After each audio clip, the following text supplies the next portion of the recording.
Dikhianati adalah salah satu luka paling sunyi yang bisa dialami manusia.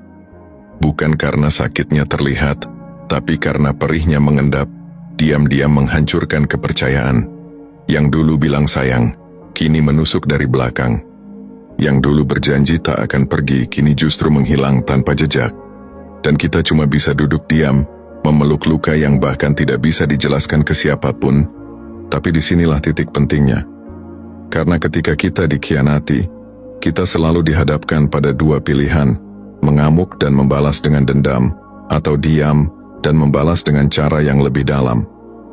Dalam dunia yang penuh kemarahan, diam adalah bentuk balas dendam yang tidak bisa ditebak. Dan satu hal penting, jangan biarkan perbuatan buruk orang lain merampas kendali atas dirimu.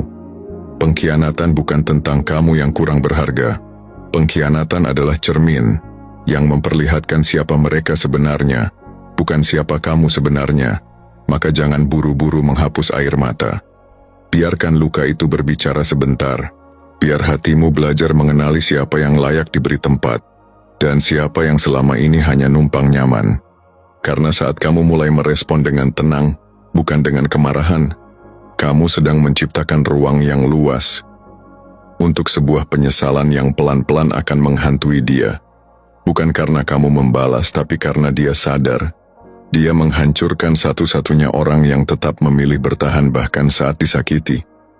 Dan kamu gak perlu berteriak, gak perlu menceritakan pengkhianatan ini ke semua orang, gak perlu bikin drama di media sosial. Kamu hanya perlu satu hal: bangkit, berubah, dan melanjutkan hidup dengan tenang, tanpa membawa nama mereka lagi. Itulah balas dendam terbaik.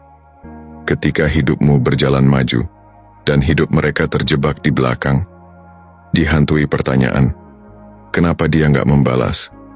Kenapa dia tetap tenang? Kenapa dia malah jadi lebih kuat? Dan jawaban dari semua itu adalah, karena kamu sudah selesai dengan mereka, dan dengan versi lama dari dirimu yang masih berharap. Hari ini kamu akan belajar cara membalas pengkhianatan dengan cara yang paling sunyi, tapi paling membekas. Poin 1.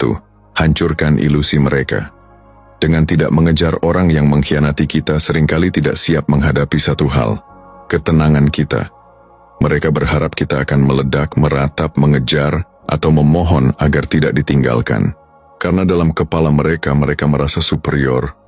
Mereka merasa punya kuasa atas emosi kita. Mereka berpikir kita tidak bisa hidup tanpa mereka. Mereka membayangkan akan menjadi pusat perhatian dalam luka yang mereka buat sendiri. Maka saat kamu tidak mengejar, saat kamu tidak marah, saat kamu memilih untuk tidak membalas apapun, kamu sedang menghancurkan seluruh ilusi ego mereka. Jangan biarkan orang lain menentukan arah emosimu. Biarkan mereka melakukan apapun, dan kamu tetap pada prinsipmu. Dalam cinta, prinsip ini terasa sangat kuat, karena ketika kamu memilih untuk tidak bergerak, bukan karena tidak mampu, tapi karena sadar tidak layak, mereka akan mulai berpikir ulang. Kenapa dia tidak mencari aku? Kenapa dia begitu tenang? Apa aku tidak sepenting itu untuknya? Dan di titik itulah, penyesalan mulai mengendap. Tidak secara tiba-tiba, tidak frontal, tapi pelan-pelan menghantui, karena mereka baru sadar, ternyata yang mereka khianati adalah seseorang yang bisa berdiri dengan damai di atas rasa sakit yang tidak ia umbar. Jadi, jangan kejar. Diam bukan berarti kalah. Diam adalah bukti bahwa kamu sudah selesai, bukan hanya dengan hubungan itu, tapi dengan ilusi yang mereka ciptakan. Poin 2. Upgrade dirimu. Diam-diam. Orang yang mengkhianatimu tidak menyangka satu hal, bahwa kamu bisa menjadi lebih baik justru setelah mereka pergi. Mereka pikir, setelah mereka tinggalkan kamu akan hancur, tersesat, gak punya arah. Mereka pikir kamu bergantung pada mereka untuk merasa utuh. Tapi saat kamu memilih untuk mengupgrade diri, bukan untuk balas dendam, tapi demi dirimu sendiri, itu jadi hantaman yang jauh lebih menyakitkan dari apapun yang bisa kamu ucapkan. Kamu mulai berolahraga, kamu mulai fokus kerja, kamu perbaiki penampilan, kamu baca buku, Kamu perbaiki cara bicaramu, auramu, fokusmu, tidurmu.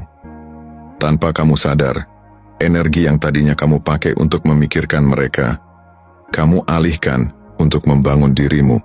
Jadi versi paling tenang dan paling kuat. Dan mereka yang pernah menyepelekanmu akan mulai gelisah dalam diam. Mereka akan mengintipmu dari jauh. Mereka akan mencari tahu lewat akun palsu teman-temanmu atau postingan-postingan tipis di media sosial. Dan mereka akan lihat, kamu tidak hancur, justru semakin bersinar. Stoikisme tidak pernah menyuruhmu pamer, tapi stoikisme mengajarkan, tindakan adalah bentuk retorika tertinggi. Kamu tidak perlu berkata apa-apa. Cukup buktikan lewat hasil. Balas pengkhianatan dengan pertumbuhan. Biar mereka pelan-pelan sadar bahwa mereka bukan kehilangan orang lemah yang mereka anggap remeh, tapi kehilangan seseorang yang sedang dalam proses menjadi luar biasa, dan mereka tidak lagi termasuk dalam perjalanan itu. Poin 3. Jaga martabatmu. Jangan ceritakan luka itu ke semua orang-orang yang mengkhianatimu. Ingin terlihat sebagai korban. Sebanyak apapun kesalahan mereka, akan selalu ada godaan untuk membalikan cerita. Kalau kamu bereaksi berlebihan, cerita mereka jadi kuat. Dia tuh terlalu posesif. Dia terlalu emosional. Makanya aku pergi, dan dunia akan lebih mudah percaya pada yang paling tenang. Maka, jangan umbar luka, jangan umbar cerita, dan jangan jatuhkan harga dirimu hanya demi simpati. Karena ketika kamu memilih untuk menutup rapat luka itu, dan tetap melangkah tanpa mendramatisir apapun, kamu sedang membuat mereka tercekik dalam rasa bersalah. Stoikisme mengajarkan bahwa kesedihan, rasa sakit, dan pengkhianatan itu sah. Tapi tidak semuanya harus diumbar. Luka yang dijaga menjadi ruang bagi jiwa untuk tumbuh lebih dewasa. Bukan untuk membalas, tapi untuk membuktikan bahwa kamu punya kedewasaan yang tidak bisa mereka hancurkan. Bahkan setelah pengkhianatan itu, dan saat mereka tahu kamu tidak pernah menyebarkan cerita buruk tentang mereka, saat mereka tahu kamu tetap menjaga nama baik mereka meski mereka tidak pantas, itu jadi hantaman paling sunyi. Karena hati kecil mereka tahu, dia tidak layak diperlakukan seperti itu, dan dia tidak membalas dengan cara yang sama. Penyesalan tidak selalu datang karena teriakan, tapi seringkali muncul justru karena keheningan dan keluhuran hati yang tidak mereka sangka akan kamu pilih. Poin 4. Tunjukkan bahwa kamu tidak lagi terikat secara emosional. Mereka yang mengkhianati kita tidak selalu ingin melihat kita bahagia setelah ditinggalkan. Terkadang, mereka ingin tetap menjadi pusat gravitasi emosimu. Meski sudah pergi, mereka masih ingin kamu membenci, merindukan, atau mengingat mereka. Karena dalam pengkhianatan ada ego, dan ego itu akan selalu bertanya, apakah aku masih punya tempat di hatimu? Dan disinilah poin paling menyakitkan bagi mereka. Ketika kamu tidak menunjukkan apa-apa, bukan cinta, bukan benci, bahkan bukan luka, tapi netral. Stoikisme mengajarkan kita untuk mengurai keterikatan emosional, bukan dengan menekan perasaan, tapi dengan menyadari bahwa kamu berhak memilih kedamaian dibanding terus-menerus diseret dalam drama yang melelahkan. Kamu tetap ramah, kamu tetap sopan, tapi kamu juga tidak membuka pintu yang sama untuk mereka kembali masuk. Itu membuat mereka tersiksa pelan-pelan, karena kamu tidak bertingkah seperti orang yang butuh mereka. Kamu bahkan tidak menunjukkan usaha untuk membuat mereka merasa bersalah. Dan itu membuat mereka gelisah. Karena bagi orang yang egois, ketenangan mantan yang pernah mereka sakiti adalah ancaman. Mereka merasa kecil.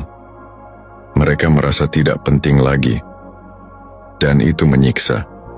Ketika kamu tidak lagi punya emosi terhadap mereka, itu berarti kamu sudah sepenuhnya lepas. Dan dalam hati mereka, itulah bagian paling menyakitkan.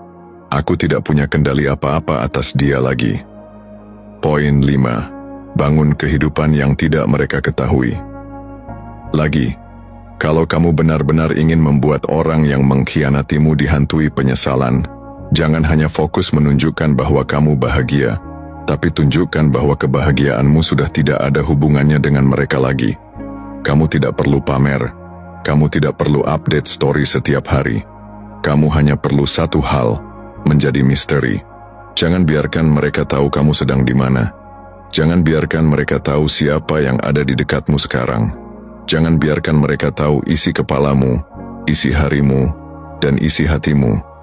Karena saat kamu jadi pribadi yang makin sulit ditebak, itu akan membuat mereka takut kehilangan sesuatu yang tidak bisa mereka akses lagi. Ingat, manusia paling tersiksa bukan karena kehilangan, tapi karena tidak tahu apa yang sedang terjadi setelah kehilangan itu. Dan kamu, dengan diam-diam membangun hidupmu, tanpa mengumbar, tanpa menjelaskan, tanpa membalas, sedang menciptakan ruang kosong dalam kepala mereka yang tidak akan pernah bisa mereka isi lagi.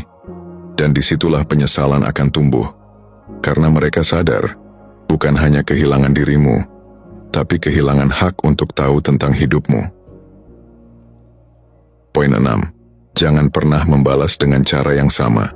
Pengkhianatan menggoda kita untuk membalas, bikin kita ingin mereka merasakan sakit yang sama. Tapi justru disitulah kita diuji, apakah kita akan jatuh ke level mereka, atau tetap berdiri dengan cara kita sendiri. Saat kamu memilih untuk tidak membalas dengan cara yang sama, kamu bukan sedang menunjukkan kelemahan. Kamu sedang menunjukkan kekuatan yang mereka tidak punya. Kekuatan untuk tetap waras di tengah badai. Mereka mungkin menusuk, tapi kamu tidak menusuk balik. Karena kamu tahu, balas dendam terbaik bukan menyakiti balik tapi membuat mereka sadar bahwa mereka tidak akan pernah bisa menjatuhkanmu seperti yang mereka harapkan. Poin 7. Tumbuh diam-diam, tapi tajam. Setiap pengkhianatan adalah pupuk pahit. Kalau kamu diam saja, kamu akan mati di tempat. Tapi kalau kamu berani, kamu bisa tumbuh dari itu. Jangan cuma move on, bre. Tingkatkan dirimu. Secara mental, emosional, finansial, bahkan spiritual. Baca lebih banyak, olahraga lebih keras, belajar lebih dalam. Jadi pribadi yang mereka bahkan tidak sanggup dekati lagi kalaupun mau. Tumbuh tanpa memberitahu dunia adalah cara paling indah untuk membuat mereka gelisah. Karena tahu-tahu, kamu sudah sangat jauh, dan mereka tidak lagi relevan dalam hidupmu. Poin 8. Perlakukan mereka biasa saja. Jika bertemu, kalau suatu hari mereka kembali, dengan alasan basa-basi atau sekadar mengetuk kembali pintu masa lalu, perlakukan mereka biasa saja. Tidak dingin, tidak hangat, tidak marah, tidak ramah berlebihan, hanya netral. Karena netral itu menusuk. Netral itu tanda bahwa kamu sudah tidak punya beban emosi. Dan itu artinya, mereka benar-benar sudah tidak punya ruang lagi di hatimu. Perlakuan yang biasa-biasa saja itu akan menghancurkan ekspektasi mereka. Karena mereka berharap kamu masih menyimpan sesuatu. Tapi kamu sudah kosong. Dan kosong yang tenang itu lebih mematikan dari amarah manapun. Poin 9. Bangun batas yang tidak bisa ditembus. Lagi pengkhianatan terjadi karena batas dilanggar. Maka dari itu, setelah semuanya kamu harus membangun ulang hidupmu dengan pagar yang tidak bisa disentuh sembarangan. Kamu tidak bisa membiarkan orang yang sama menyakiti dua kali. Bukan karena kamu benci, tapi karena kamu menghargai dirimu sendiri. Batas adalah bentuk kasih paling besar pada dirimu sendiri. Dan saat mereka melihat bahwa sekarang kamu punya tembok tinggi, bukan karena dendam, tapi karena kamu belajar, itu akan menghantui mereka. Karena mereka tahu, akses yang pernah mereka miliki sudah terkunci selamanya. Poin 10. Maafkan dalam diam, tapi jangan lupa pelajaran itu. Maafkan, bukan karena mereka pantas, tapi karena kamu pantas untuk tenang. Tapi kamu juga tidak harus membuka bab yang sama. Kamu bisa memaafkan dan tetap menjaga jarak. Kamu bisa memaafkan dan tetap memilih tidak berurusan lagi. Karena pengampunan sejati bukan tentang menerima mereka kembali, tapi tentang tidak membawa luka itu kemana-mana lagi.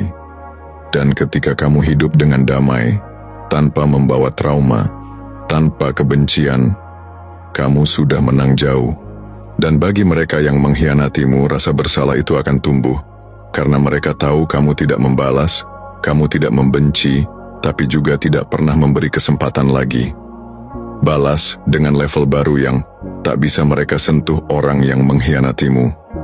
Mungkin berharap kamu hancur. Mereka ingin kamu jatuh, terseret dalam luka, hilang arah, atau bahkan memohon kembali. Tapi kamu tidak perlu memenuhi harapan itu. Karena kamu bukan produk dari luka yang mereka buat. Kamu adalah hasil dari bagaimana kamu meresponsnya. Dengan tenang, dengan kendali, dengan kelas. Dan pada akhirnya, balas paling menyakitkan bukan dengan marah, bukan dengan kata-kata, bukan dengan balas menyakiti, tapi dengan menjadi pribadi yang tidak bisa mereka sentuh lagi. Biarkan mereka dihantui. Bukan oleh amarahmu, tapi oleh bayangan versi dirimu yang tidak lagi bisa mereka miliki.